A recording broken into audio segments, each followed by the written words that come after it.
She was standing in the kitchen, dressed in a soft pink apron with frills, her long hair, which usually felt her shoulders, swiftly gathered and pinned up high. I was watching her from behind. "My name is Kenneth." "Hey, Jane, where did you put that?" I was feeling a bit under the weather since the day before, and was looking for my prescription record book before heading to the doctor's, rummaging through the drawers. It wasn't anything serious, but after crossing 60, even a slight indisposition makes you anxious. So I was looking for the prescription record, but couldn't find it and unintentionally called out for my wife, Jane. And then, midway, it struck me. Jane is no longer here. My wife had passed away a year ago. As I made a wry smile, wondering if I was losing my mind, our pet cat Nettie looked up at me curiously from my feet. "Nettie, you're back." When I spoke to her, Nettie responded with a meow. We did not have children. Perhaps for that reason, Jane doted on Nettie as if she was our own child. Nettie was originally a stray cat, and we found her entangled in the bird net at our garbage collection point. Perhaps because of her stray past, Nettie loved to go outdoors. So even after we took her in, we let her roam freely. "Where did Mama keep the prescription record book?" Nettie ignored me, placing her left front paw on my right foot. I closed the drawer I was looking in, and opened the one below it. The prescription record was not there either. Instead, there were travel brochures. "Next time, take me with you. You've retired now, and you have some free time. Take me with you." Jane asked me to take her to a quaint, rustic hot spring inn, saying that it had beautiful pink moss nearby and she would love to visit it in May when the flowers would be in full bloom. "Okay, I got it, I'll take you," I answered, and she clapped her hands in joy. But just when we were about to go, last April, Jane suddenly collapsed due to a subarachnoid hemorrhage and passed away 10 days later in the hospital. She was 58.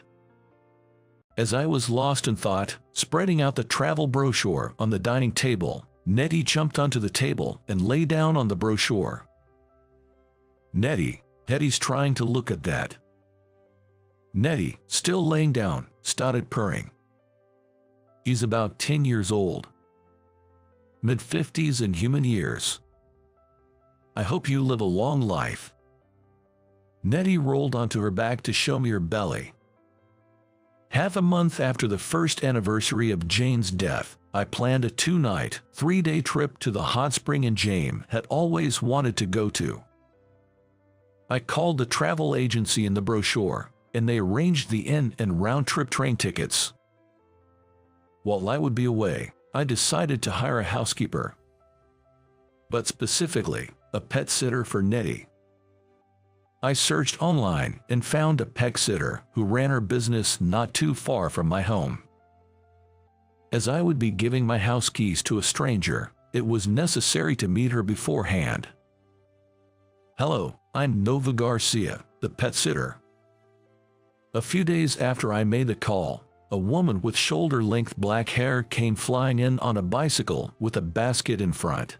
She was huffing and puffing, her cheeks dimpling as she smiled at me at the entrance. She looked about 55 or 56. As I ushered her into the living room and we exchanged greetings, there was a scratching sound at the living room door. The door opened slightly, and Nettie walked in. "This is the one.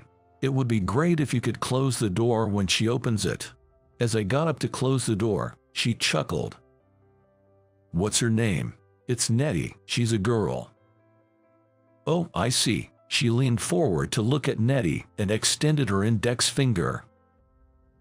In response, Nettie walked up to her, sniffed her finger, and then rubbed her head against the back of her hand. It's unusual for Nettie." "What do you mean?" she asked as she stroked Nettie's head. I told her that Nettie never warmed up to any woman other than my late wife, nor did she even approach them. My late wife used to say that Nettie was jealous, thinking I was having an affair. Oh, so Nettie, do you think I'm not worth being jealous of because I'm just a woman like this? As she and I exchanged smiles, Nettie passed under the chair where she was sitting and curled up under the couch by the window. That spot was Nettie's favorite. It was where my wife Jane used to sit, often taking naps with Nettie on her lap. Feeling reassured that I could leave Nettie in her care, I proceeded with my plan and set off on my journey to the hot spring inn. Looking out the train window at the passing scenery, I wondered how many years it had been since I'd last taken an overnight trip. Since then, 3 years, or was it 5 years ago? I flipped open my flip phone and spoke inwardly to the picture of Jane I had set as my wallpaper. You see that? There's a line. Let's join in. They say the noodles here are delicious. That was on our way back from a 2-day trip to a hot spring in Lake Tahoe, which I drove to. From the moment we left the inn that morning, Jane was excited, constantly pointing out noodle shops. The more excited my wife got, the more my mood plummeted. To make matters worse, the roads were congested, and I grew grumpy for no reason. So, we're stuck in traffic, and now we have to stand in line here. No thanks. If you want to eat it, go eat by yourself. I'll wait in the car. It was like a childish quarrel. Fine. If you don't want to eat, then I won't. Eating alone isn't fun at all. We didn't say a word to each other until we got home. I was wrong back then. In the evening, I arrived at the hot spring inn I had reserved. That day, I soaked in the hot spring and ate the lavish dinner served by the inn. It wasn't as good as I expected. It's true, eating alone isn't fun. The next day, I went to see the lawn cherry blossoms that Jane had wanted to see. Red, white, pink, purple. The entire hillside was covered with beautiful lawn cherry blossoms. It was breathtakingly beautiful. I opened my phone and showed it to Jane in the picture. I felt as though I had finally accomplished something important, something I had left undone.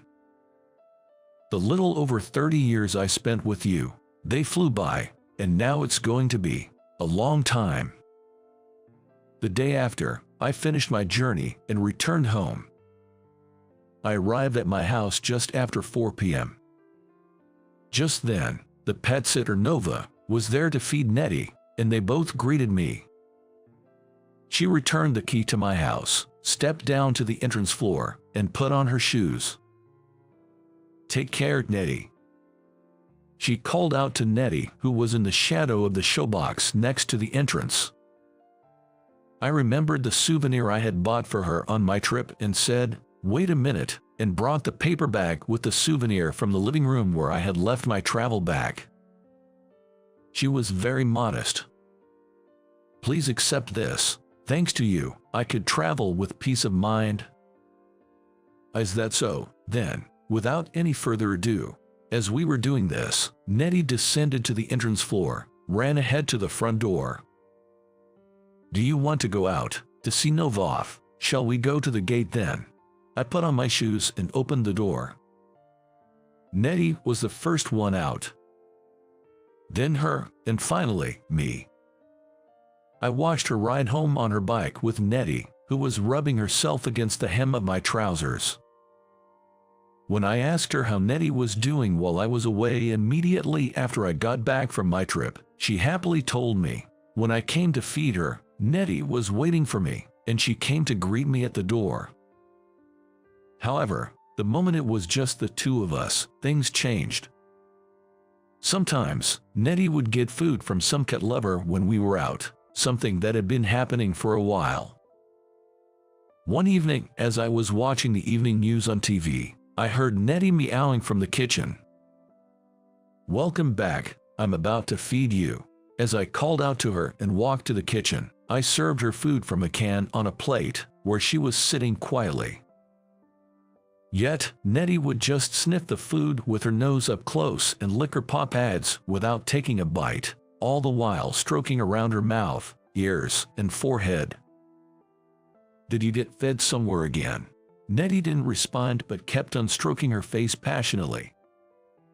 Then one evening, even when it was usually time for her to be home, there was no sign of Nettie coming back.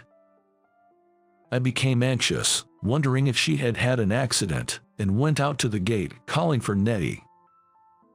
But there was no response. Then my cell phone rang. "This is your pet sitter, Nova. Kenneth, Nettie is here at my place." "Nettie, at your place?" I explained that I was worried because Nettie was late coming home and had been searching for her outside the house. And I told her that I would pick up Nettie immediately. "It's okay, I'll bring Nettie over," she replied. After about 10 minutes of waiting at the gate, she arrived, waving from her bicycle. Nettie was comfortably lounging in the front basket of her bike. As I waved back at her, I was curious about Nettie. Nettie was usually afraid of women other than my wife, Jane. I invited her to my house for a cup of tea as a token of thanks, and she agreed to stay for a while. When I tried to lift Nettie out of the bicycle basket, she jumped out of my arms and quickly headed to the front door to wait for it to be opened. Even after entering the house, Nettie led us to the living room and curled up on the sofa where my wife often napped, with her front legs neatly aligned and her chin resting on them. I think it was after 5 o'clock. I was about to go shopping when I heard a cat meowing from the garden, she said. When she stretched her neck to see, she said, Nettie was in her front yard. I was so surprised. "Nettie, isn't it Nettie?" I called out. Then, Nettie went towards her, purring and rubbing her body against her legs. After talking about Nettie, we shared our own stories. She divorced about 10 years ago and was living alone in the house her late parents left her. She was living on the rental income from the apartments next to her house. She was doing pet sitting to earn some extra money because she had free time. I told her about losing my wife to a subarachnoid hemorrhage a year ago. I was completely dependent on my wife for household chores, and I can't cook at all, I said. How do you manage your meals every day? Well, you can have everything nowadays. I make do with ready-to-eat food from supermarkets and convenience stores. As I said that, she seemed to be considering something. Nettie seemed to be listening to our conversation while purring. Since that day, she started bringing me homemade meals packed in Tupperware whenever she could. Look, it's easier and more fun for me to cook for two than just for one, she would say. I thanked her and accepted her kindness. But there was one thing. Every time she brought me her homemade food, there was always "This is a treat for Nettie." I suddenly thought, am I being treated like Nettie? Am I just being fed like a cat? This continued for a month or so. Feeling guilty for always receiving her homemade meals, I occasionally bought fruits or some fancy sweets from the supermarket and gave them to her. Before we knew it, it was summer and the holiday was approaching. Since the beginning of August, Nettie had been coming home late again. That day, despite the thick rain clouds hanging in the sky since morning, a cool breeze made it a relatively comfortable day. Frustrated with Nettie not coming home even in the evening, I decided to visit her house for the first time, fearing the worst. That pesky Nettie, as I thought, she's here. Standing at the gate, my eyes wandered towards her front yard. There, seated on the porch, Nettie was contentedly on her lap. Just as I was about to press the doorbell, Nettie raised her head and turned to face me. Recognizing me, Nettie hopped off her lap, stretched her front paws out, made a big yawn, and then stood upright, arching her back and yawning again. After that, she slowly headed my way. Nova also noticed me. "Oh, Kenneth," scratching my head, I took a bow. Suddenly, large drops of rain started to fall. Nettie, instantly changing direction, rushed into the house. "Kenneth, it's raining. Please come inside." As she said, I opened the gate and ran under the eaves at the front door. The rain became a downpour, showing no sign of stopping anytime soon. She invited me to have dinner with her. Well then, I might be imposing, but I would be delighted to accept your kind offer. As I responded, she smiled sweetly and donned a light pink frilly apron. "Is this the kind of apron you'd find at some cafe?" Noticing my wide-eyed surprise, she bashfully explained that the apron was a birthday gift from a friend many years ago. "I didn't usually wear this sort of thing, so it's been put away for a long time. My regular apron has worn out. I live alone, nobody will see, and I didn't want to buy a new one, so I just dug this one out." With that, she turned back towards the kitchen, quickly tying up her long hair that had been down to her shoulders. From behind, I couldn't help but feel my heart skip a beat at the sight of her exposed nape. In the next moment, she let out a small gasp. Nettie had jumped onto the ties of her newly tied apron, undoing them. "Oh, you, such a cheeky girl." I faced her across the dining table. The dinner we shared was delicious. No, it wasn't just the two of us. Right next to us, Nettie was also having her meal. While eating, Nettie let out a series of satisfied purrs. Both of us turned our eyes and ears towards Nettie. And it sounded like Nettie was saying, "Delicious," while eating. We looked at each other and laughed. Nettie hadn't visited her house in quite a while, she explained. She was enjoying a quiet breeze while reading a book on the porch, mindful of the looming rain clouds. That's when Nettie made a casual appearance. Politely sitting down, as if to say, "Please let me stay here," she hopped onto her lap. After the rain stopped, I brought Nettie home. I went straight to the front of the home altar. There were some things I really wanted to report to my late wife, Jane. That I had dinner at Nova's place. How seeing the nape of her neck had set my heart racing. And most importantly, that Nettie had grown fond of her. While whispering such things in my heart and joining my hands in prayer in front of the altar, Nettie jumped onto my lap, rubbing her body against me and purring. When I looked at Nettie on my lap, she was looking up at my face. And she blinked slowly and quietly. I blinked back at her. And it seemed as if Nettie smiled. I looked at Nettie's face and the photo of my deceased wife, Jane, on the home altar. She's not a bad person. I felt as if I could hear Jane's voice just then.